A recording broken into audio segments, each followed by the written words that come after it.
நிறைய பேருக்கு துபாய் அப்படிங்கிற ஒரு பேரை கேள்விப்பட்டாலே ஒட்டகம் அதுக்கப்புறம் ஆயில் தான் ஞாபகத்துக்கு வரும்.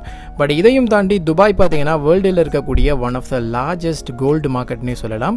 ஸோ இன்றைக்கி இந்த வீடியோவில் நான் இருக்கிற இடத்துல இருந்து சுமார் 20 கிலோமீட்டர் தூரத்தில் இருக்கிற கோல்டு சூக் அப்படிங்கிற ஒரு கோல்டு மார்க்கெட்டை பற்றி தான் பார்க்க போகிறோம்.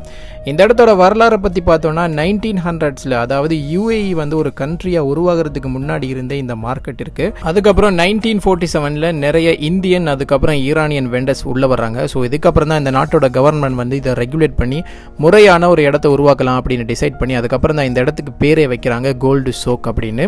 இப்போ இந்த இடத்துல ஏறத்தாழ 382 கோல்டு வெண்டர்ஸ் இருக்காங்க. பட் உண்மையாக சொல்ல போனால் UAEல கோல்டு வந்து கிடையாது. இந்த இடத்துக்கு வர கோல்டு எல்லாமே மெயினாக வெஸ்டர்ன் ஆப்பிரிக்கன் கண்ட்ரி, அதாவது சியாரோ லியோன், செனகல் இந்த மாதிரி நாட்டில் இருந்து தான் வருது.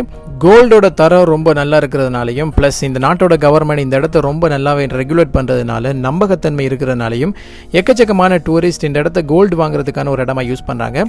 நீங்களும் துபாய் வந்தீங்கன்னா இந்த இடத்த கண்டிப்பாக விசிட் பண்ணிடுங்க. இதே மாதிரி இன்னொரு வீடியோவில் சந்திக்கலாம். Tata, bye by.